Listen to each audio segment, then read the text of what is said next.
तो बच्चों थोड़ा सा नेट का इशू हो गया, तो इस चक्कर में अब रिकॉर्डिंग कर रहे हैं हम, तो रिकॉर्डेड लेक्चर डालूंगा इनऑर्गेनिक का, ठीक है, और मॉर्निंग में करेंगे फिर ऑर्गेनिक, अगर नेट सही रहा तो, नहीं तो उसका भी रिकॉर्डेड ही डाला जाएगा। तो चलो देखो, अभी का जो टॉपिक था हमारा, जो लास्ट जो हमने लाइव क्लास में देखा था, उसमें था हमारे यहाँ तक क्वेश्चन हो गए थे। तो अब हमारे उसमें क्या आएगा कि Cr2 पॉजिटिव, मैंने कहा था ये इंपॉर्टेंट क्वेश्चन है। तो और क्यों है इंपॉर्टेंट, क्योंकि यहाँ पे जो स्टेबिलिटी है वो एक अलग तरीके से दिखाई गई है। तो जो Cr2 पॉजिटिव अगर आप देखते हो, ये क्या करता है, एक इलेक्ट्रॉन को रिलीज करके अपने आप को Cr3 पॉजिटिव में चेंज कर लेता है ये। ऐसे अगर आप यहाँ पे Mn3 पॉजिटिव को देखते हो, तो ये एक इलेक्ट्रॉन को लेकर एक्सेप्ट कर कर किस में चेंज कर लेता है, Mn2 पॉजिटिव के अंदर। तो अगर आप ध्यान से देखो यहाँ पे कि हुआ क्या, तो यहाँ पे Cr जो है वो है आपके 3d4 के अंदर, एक इलेक्ट्रॉन छोड़ते वो आ जाता है 3d3 के अंदर, और ये जो है ये 3d4 में, दोनों का 3d4 ही कॉन्फ़िगरेशन है, और ये आ जाता है 3d5 के अंदर, और 3d5 आते ही इसमें क्या हो जाता है, फुल्ली फिल्ड हो जाता है, फुल्ली फिल्ड। और ये कैसा होगा आपका, हाफ फिल्ड है, लेकिन आप कहोगे ये तो हाफ फिल्ड भी नहीं है, सॉरी फुल्ली फिल्ड कह रहा हूँ, हाफ फिल्ड, फुल्ली में तो आपको 10 चाहिए ना, तो ये कैसा हो जाता है हमारा, हाफ फिल्ड। ऊपर वाला जो है वो हाफ फिल्ड तो है नहीं, डी में 3 ही है, तो इसके अंदर हम देखते हैं तो इसका T2G क्या हो जाता है, हाफ फिल्ड। तो आप जब देखोगे इसमें कि T2G हाफ फिल्ड क्या होगा हमारा, यहाँ पे T2G और EG का थोड़ा आइडिया होगा आप लोगों को, जब d ऑर्बिटल वहाँ स्प्लिट अप हो जाता है तो उसके कारण T2G और EG बनते हैं हमारे। जैसे आपने देखा होगा ये इस तरह से टूट जाता है, 2 ऑर्बिटल ऊपर चले जाते हैं और 3 ऑर्बिटल नीचे आ जाते हैं, और ये आपके पास प्रेजेंट होता है। तो ये T2G नीचे होता है, तो अगर आप देखो तो इसमें 3 इलेक्ट्रॉन भरे जाते हैं, एक इधर एक इधर एक इधर, तो T2G हाफ फील्ड होने के कारण क्या होगा, स्टेबिलिटी बढ़ जाएगी। नेक्स्ट आ जाते हैं कि हायर ऑक्सीजन स्टेट Mn की फ्लोरीन के साथ +4 होती है, ऑक्सीजन के साथ +7 होती है। रीजन, क्योंकि जो आपका फ्लोरीन है वो भी आपका अच्छा खासा एक ऑक्सीडाइजिंग एजेंट है, और ऑक्सीजन भी दोनों के दोनों, और स्ट्रॉन्ग क्या है इनका, इलेक्ट्रोनेगेटिविटी, जिसके कारण ये क्या करते हैं, डी के और एस के दोनों के इलेक्ट्रॉन को पार्टिसिपेट करा देते हैं बॉन्डिंग के अंदर। तो अब क्वेश्चन ये है कि इन दोनों में से ज्यादा कौन स्ट्रॉन्ग ऑक्सीडाइजिंग, यानी कि कौन ज्यादा ऑक्सीडाइजिंग नहीं कहेंगे, कौन ज्यादा कैपेबल है हाईएस्ट स्टेट में ले जाने के लिए। तो ऑक्सीजन के अंदर कैपेसिटी ज्यादा होती है किसी भी मेटल के इलेक्ट्रॉन्स को हाईएस्ट ऑक्सीडेशन स्टेट में ले जाने की। रीजन, क्योंकि अगर हम यहाँ बात करें तो ऑक्सीजन के अंदर एक कैपेबिलिटी आ जाती है, ठीक है, एक कैपेसिटी होती है, कैपेबिलिटी आ जाती है किस चीज की, टू फॉर्म पाई बॉन्ड। तो ये बड़े आराम से क्या बना लेता है, पाई बॉन्ड की फॉर्मेशन कर लेता है विद मेटल, जबकि फ्लोरीन हमेशा क्या बनाता है, सिंगल बॉन्ड बनाता है, जिसके कारण बेचारा ये कम टेंडेंसी शो करता है। नेक्स्ट आ जाती है आयोनाइजेशन एंथैल्पी, जिसमें कहता है थर्ड आयोनाइजेशन एंथैल्पी मैग्नीज की ज्यादा होती है। तो सबको पता है ये Mn है।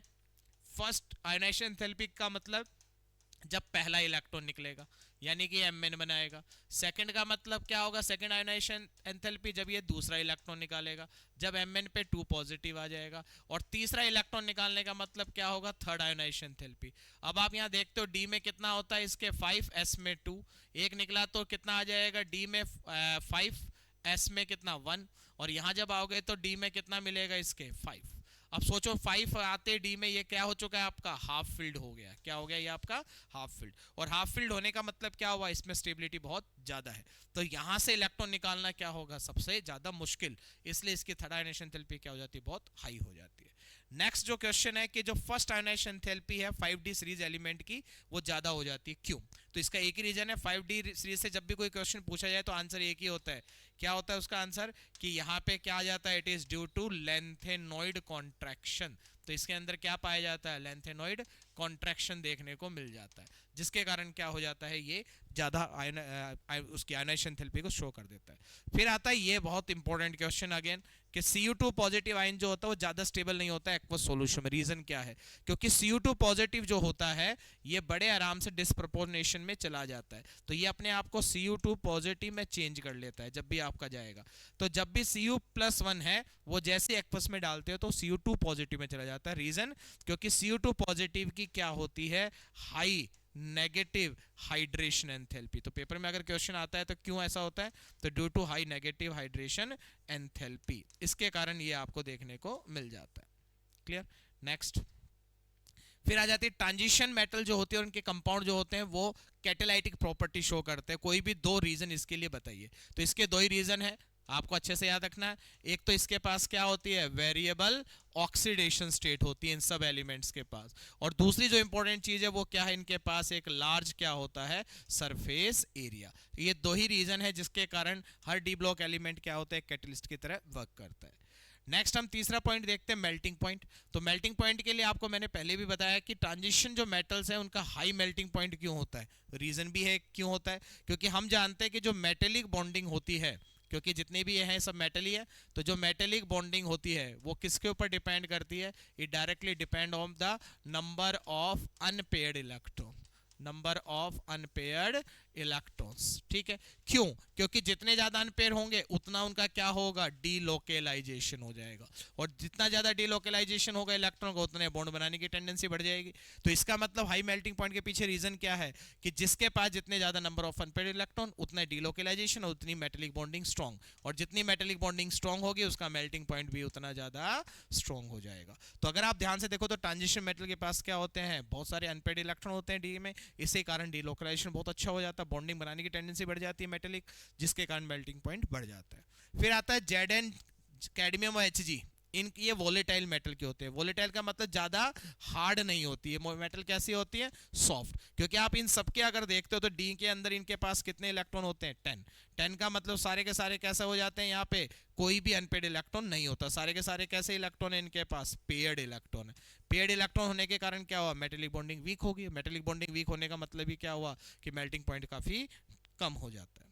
नेक्स्ट है enthalpy of atomization. Transition metal जो है वो हायर वैल्यू दिखाती है enthalpy of atomization. Same enthalpy of जो एटोमाइजेशन है ये भी किसके ऊपर डिपेंड करती है, मेटेलिक बॉन्डिंग के ऊपर डिपेंड करती है। और मेटेलिक बॉन्डिंग अभी आपको बताया किसके ऊपर डिपेंड करती है, अनपेयर्ड इलेक्ट्रॉन। तो आपको पता है जैसे जैसे अनपेयर्ड इलेक्ट्रॉन बढ़ते जाएंगे वैसे वैसे एटोमाइजेशन एंथैल्पी बढ़ती जाएगी। तो आप देखोगे तो मिडल तक तो इंक्रीज होगी क्योंकि अनपेयर्ड इलेक्ट्रॉन इंक्रीज हो रहे हैं, उसके बाद वो कम होती चली जाती है। रीजन क्योंकि अनपेयर्ड इलेक्ट्रॉन की कमी हो जाती है, पेयरिंग आनी स्टार्ट हो जाती है। नेक्स्ट है कि एंथैल्पी ऑफ एटोमाइजेशन जिंक का जो होता है लोवेस्ट होता है 3D सीरीज में। क्यों होती है एटोमाइजेशन, अभी बताया क्योंकि इसके डी में कितने इलेक्ट्रॉन है, 10। 10 होते क्या हो गया, अनपेड इलेक्ट्रॉन रहे नहीं तो क्या हो गया, मेटेलिक बॉन्डिंग वीक होगी, वीक होते क्या हो गया, इसकी एटोमाइजेशन एनर्जी कम होगी। नेक्स्ट आ जाती है इंटरस्टिशियल कंपाउंड। कि इंटरस्टिशियल कंपाउंड किसे कहते हैं, तो होता है क्या है, जितनी आपकी मेटल्स होती हैं इनके जब क्रिस्टल्स इस तरह से अरेंज होते हैं, है ना, एटम जो इस तरह से अरेंज होते हैं, इनके बीच में काफी यहाँ पे स्पेस दिखाई देता है, जिनको हम क्या बोलते हैं, वॉइड्स। ये जो जगह इनको हम क्या बोलते हैं, वॉइड्स, ये जो खाली है, या इंटरस्टिशियल स्पेस बोल देते हैं। तो यहाँ जो छोटे साइज के पार्टिकल है, लाइक हाइड्रोजन है, बोरोन है, कार्बन है, नाइट्रोजन है, ये जो स्मॉल साइज वाले पार्टिकल है ये यहाँ जाते हैं और जाकर एंट्रैप हो जाते हैं, अकोमोडेट हो जाते हैं, जिसके कारण क्या देखने को मिलता है कि यहाँ पे सारी की सारी चीजें ये फिल होती चली जाती है। क्लियर। नाउ फिर आ जाती है formation of the coloured compound. कि जो फॉर्मेशन ऑफ कलर कंपाउंड है वो कैसे होंगे, तो कहता है जो ट्रांजिशन एलिमेंट्स है form the coloured compound. Why, क्योंकि इनका एक ही रीजन है, पहला क्या होना चाहिए, अनपेयर्ड इलेक्ट्रॉन होना चाहिए। क्या होना चाहिए इनके पास, अनपेयर्ड इलेक्ट्रॉन। और दूसरी, अनपेयर्ड इलेक्ट्रॉन होने के कारण ही ये क्या करते हैं, एक बार ये अनपेड इलेक्ट्रॉन होने के कारण क्या करते हैं, ये डीडी ट्रांजिशन में पार्टिसिपेट कर लेते हैं। डीडी ट्रांजिशन, बात कर लो, डीडी ट्रांजिशन में पार्टिसिपेट कर लेते हैं। ठीक है, तो डीडी ट्रांजिशन दिखाने के लिए क्या जरूरी होता है, अनपेड इलेक्ट्रॉन का लेना जरूरी होता है। तो जितना ज्यादा अनपेड इलेक्ट्रॉन होंगे उतनी ज्यादा वो क्या करेगा, डीडी ट्रांजिशन शो करेगा, और डीडी ट्रांजिशन से क्या होगा, कलर दिखाई देना स्टार्ट हो जाता है। क्लियर। नेक्स्ट, अब ये जो क्वेश्चन है ये इसी से रिलेटेड है कि TiHO4 6 है और यहाँ पे स्कैंडियम है। तो अगर आप देखो तो इसमें स्कैंडियम में कितना चार्ज है, +3, और इसमें अगर टिटेनियम में देखो तो कितना चार्ज है, +3। अब सोचो टिटेनियम और स्कैंडियम में अगर चार्ज निकालते हो तो इसके डी में कितने इलेक्ट्रॉन है, 0, और इसके डी में कितना इलेक्ट्रॉन आ जाता है, 1। किसके पास अनपेड इलेक्ट्रॉन है, टाइटेनियम के पास, इसलिए ये ज्यादा क्या होगा, आपका कलर दिखाने वाली टेंडेंसी शो करेगा।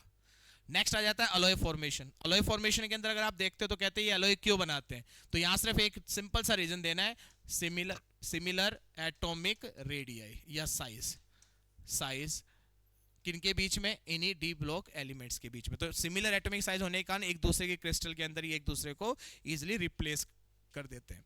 फिर है कॉम्प्लेक्स। वाई ट्रांजिशन मेटल या mostly transition metal form the complexes. क्या रीजन होता है क्यों कॉम्प्लेक्स बना लेते हैं, तो यहाँ पे सिंपल सी बात है कि यहाँ पे इनके पास स्मॉल साइज होता है, स्मॉल साइज, और दूसरी जो इंपॉर्टेंट चीज है हायर आयोनिक चार्ज होता है। एक एक लाइन के आएंगे बेटा ये क्वेश्चन, आयनिक चार्ज होता है। तो छोटा साइज और हाई आयनिक क्या हो जाएगा, इसके पास चार्ज होता हुआ दिखाई दे जाएगा आपका ये वाला, तो आयनिक चार्ज ये आ जाएगा। फिर आ जाती है मैग्नेटिक प्रॉपर्टी। मैग्नेटिक प्रॉपर्टी में पूछता transition metal most of the compound जो होते हैं पैरामैग्नेटिक बिहेवियर क्यों दिखाते हैं। पैरामैग्नेटिक दिखाने के पीछे ये होता है कि अनपेड इलेक्ट्रॉन का होना, तो जितने ज्यादा अनपेड इलेक्ट्रॉन होंगे उतना ज्यादा इसके अंदर क्या होगा, पैरामैग्नेटिक करैक्टर होगा। तो आप सब जानते हो मैक्सिमम ट्रांजिशन मेटल के पास क्या होता है, डी में अनपेड इलेक्ट्रॉन होते हैं, जिसके कारण ये कौन सा नेचर दिखा देता है, पैरामैग्नेटिक। फिर आ जाता है स्पिन ओनली मैग्नेटिक मोमेंट निकालो Mn2 पॉजिटिव का, M2 पॉजिटिव सॉरी, और 27 पे इसका एटॉमिक नंबर है। तो ये कोई मेटल है जिसका एटॉमिक नंबर 27 दे रखा है, तो हम इसको लिख लेंगे 3d7 और 4s2। तो ये कह रहा है कि ये 2 पॉजिटिव में है, 2 पॉजिटिव में, इसका डी में कितना आ गया 7, और डी में 7 आने का मतलब इलेक्ट्रॉन का अगर मैं यहाँ पे अप्लाई करता हूँ तो कितना आएंगे 1 2 3 4 5 6 और 7, कितने अनपेड मिले आपको 3। तो जैसे अनपेड इलेक्ट्रॉन 3 मिले आपको तो उतनी ही इसकी मैग्नेटिक मोमेंट की वैल्यू आ जाएगी, मैग्नेटिक मोमेंट का स्पिन ओनली आ जाएगा, ठीक है। और वो क्या होता है under root n+2 bore magneton, ये इसका फॉर्मूला होता है। तो आपको इतनी वैल्यू 3 है, तो यहाँ क्या आ जाएगा आपका 3, और यहाँ कौन आ जाएगा 3+2 बोर मैग्नेटन। तो करना कुछ नहीं है, बस इसमें 3 पॉइंट लेकर आप आराम से कुछ भी लगा सकते हो, 91 92 कुछ भी लगा लो। तो आप देखो यहाँ हिंट है, जितने अनपेड इलेक्ट्रॉन मिले उतना ही लिख के पॉइंट लगा के 87 90 92 93 कुछ भी वैल्यू लिख दो चलेगा।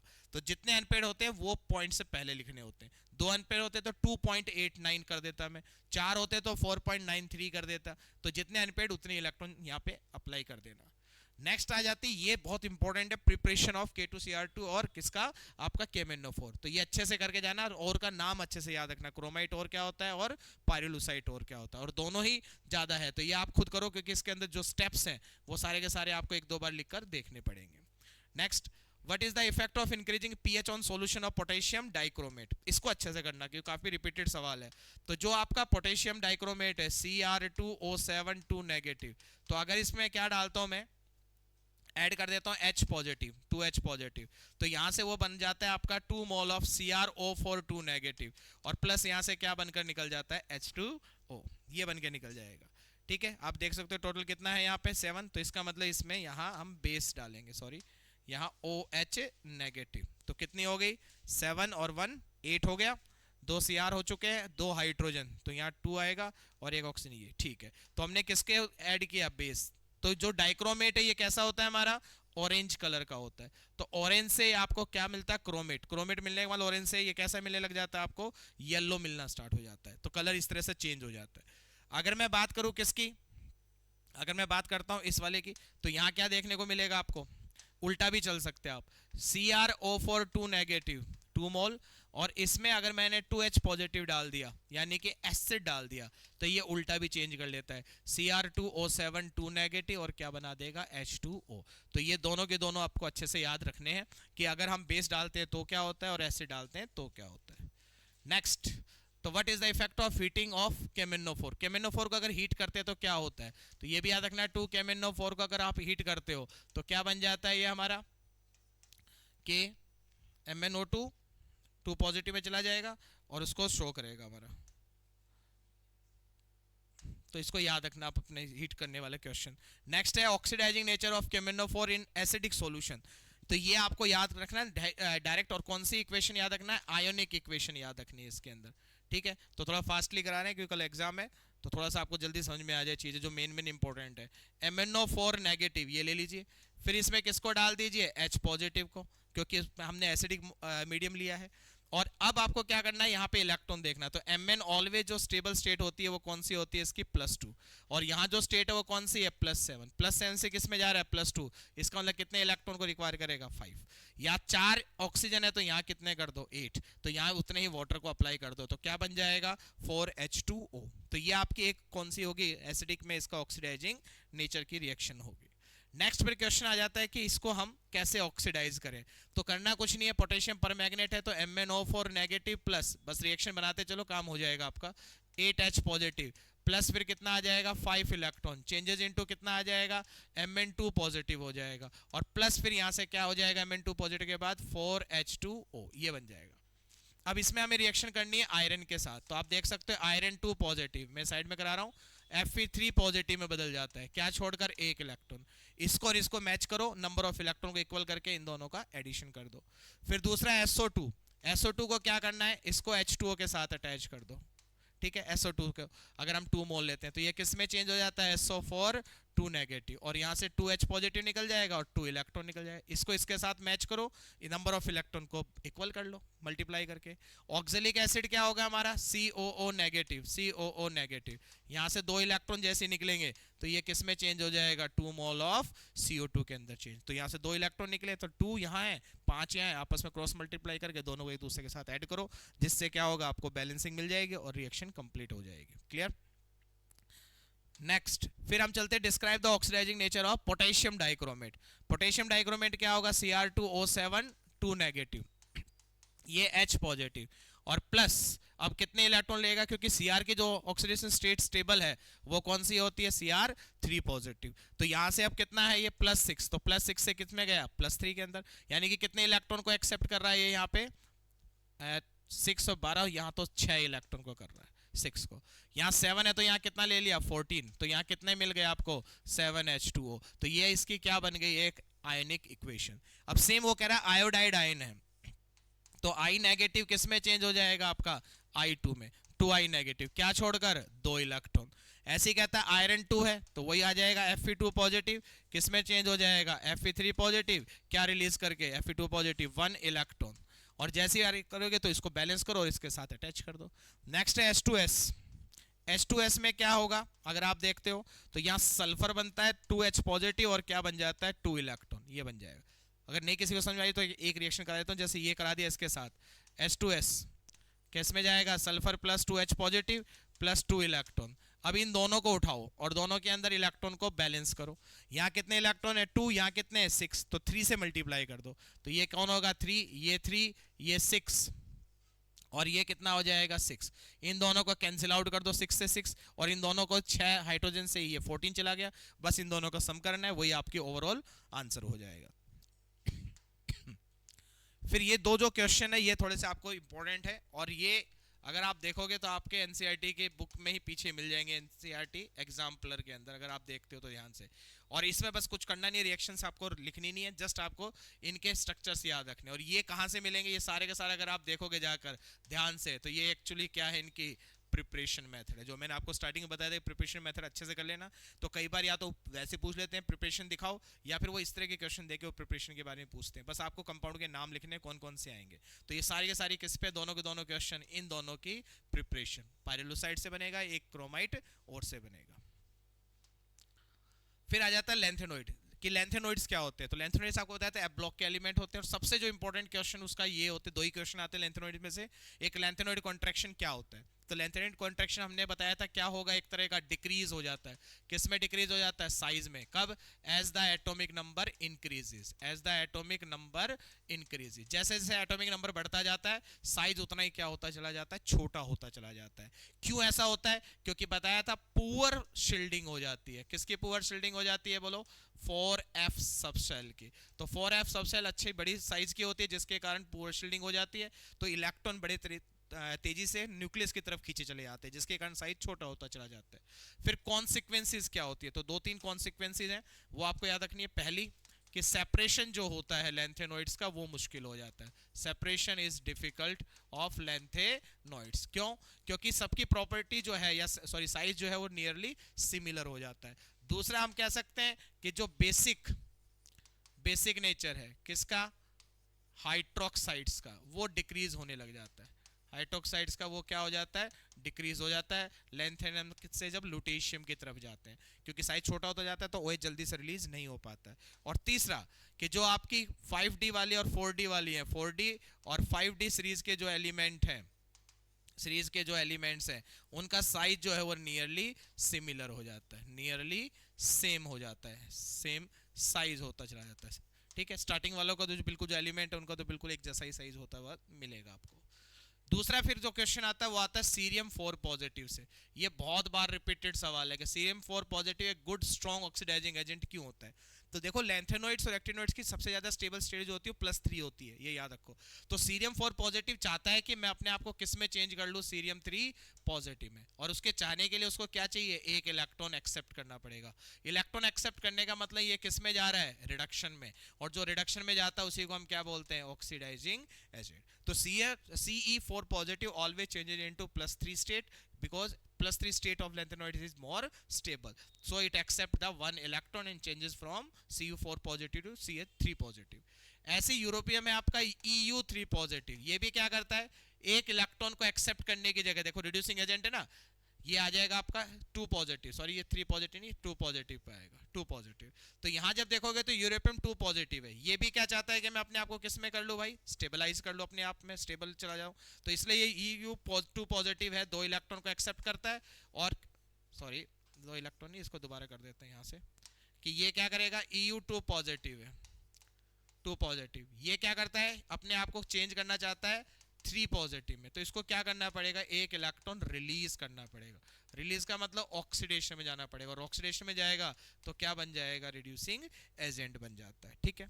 उसके बाद जो नेक्स्ट आ जाते हैं वो एक्टिनोइड्स हैं। एक्टिनोइड्स के अंदर फिर वही पूछा जाता है कि एक्टिनोइड्स कॉन्ट्रैक्शन बताइए क्या है, एक्टिनोइड कॉन्ट्रैक्शन। तो थोड़ा स्पीडली करा रहा हूँ क्योंकि इतना टाइम है नहीं, कल ही एग्जाम है तुम्हारा, तो उस तरीके से थोड़ा स्पीडली जो मेन चीजें वो करा रहा हूँ। एक्टिनोइड कॉन्ट्रैक्शन क्या है, सेम वही है, डिक्रीज होना साइज में जैसे जैसे एटॉमिक नंबर बढ़ता जाएगा अलोंग द एक्टिनोइड सीरीज। बात आती है कि एक्टिनोइड जो कॉन्ट्रैक्शन है वो ग्रेटर होता है किससे, लैंथेनोइड से। तो कोई पूछे ऐसा क्यों है, तो सारा खेल किसका है, पुअर शिल्डिंग का। यहाँ जो पुअर शिल्डिंग है वो कौन कर रही है, 4F, यहाँ जो पुअर शिल्डिंग है वो कौन कर रही है, 5F। तो आप देखो किसकी पुअर शिल्डिंग ज्यादा होती है, तो सॉरी उल्टा लिख दिया मैंने, ये 4F है लैंथेनोइड्स, और ये एक्टिनोइड कौन सा है हमारा, 5F। एक बार लिख देते हैं, सही कर लेते हैं इसको, तो थोड़ी स्पीड में यही होता है, ये 5F का है पुअर शिल्डिंग, और ये किसका है, 4F। तो साइज इसका बड़ा है तो इसकी पुअर शिल्डिंग मोर होती है। पुअर शिल्डिंग किसकी ज्यादा हो जाती है, यहाँ पे 5F की पुअर शिल्डिंग ज्यादा हो जाती है, जिसके कारण ये कॉन्ट्रैक्शन ज्यादा होता हुआ दिखाई देगा। नेक्स्ट हम चल लेते हैं इसके अंदर कि अगर हम इन दोनों के बीच में कंपैरिजन करते हैं, एक्टिनोइड और लैंथेनोइड के बीच में, तो हम किसको देखेंगे, तो पहला है कॉन्फ़िगरेशन। तो लगभग इनका कॉन्फ़िगरेशन जो है वो सेम होता है, ठीक है। बस फर्क कहाँ आएगा कॉन्फ़िगरेशन में, इसके भी F में इलेक्ट्रॉन होंगे और इसके भी F में इलेक्ट्रॉन होंगे, तो दोनों में सिमिलरिटी यही हो जाती है। और दूसरा अगर देखें तो यहाँ N-4F यूज होता है लैंथेनोइड्स में, और इसमें कौन सा यूज हो जाता है, 5F। बस इतना ही डिफरेंस है इसके अंदर। ऑक्सीडेशन स्टेट, ऑक्सीजन स्टेट क्या होती है, जो लैंथेनोइड्स होते हैं इनकी क्या होती है, लिमिटेड होती है। क्या होती है इनकी, लिमिटेड, यानी कि +2 +3 +4 के अराउंड ही होता है। जबकि अगर आप बात करते हो एक्टिनोइड्स की, तो ये वेरिएबल ऑक्सीजन स्टेट दिखाते हैं। वेरिएबल मतलब +2 +3 +4 +5 +6, ये हाईएस्ट दिखा देते हैं, जिससे क्या होता है इनके अंदर कॉम्प्लेक्सेस बनाने के चांसेस ज्यादा होते हैं। कोई पूछ भी लेता है एक्टिनोइड्स कॉम्प्लेक्स क्यों ज्यादा बनाता है, तो रीजन ये होता है because they show the variable oxidation state. Chemical reactivity किस पे डिपेंड करती है, कितने इलेक्ट्रॉन्स को इजीली अप्रोच कर लेते हैं, तो कॉम्प्लेक्स बना रहे हैं ज्यादा, तो ऑब्वियस सी बात है केमिकल रिएक्टिविटी भी इनकी क्या होगी, ज्यादा। तो ये थी आपका डी ब्लॉक और एफ ब्लॉक, जो अच्छे से इसको कर लेना, ठीक है। Bye, take care.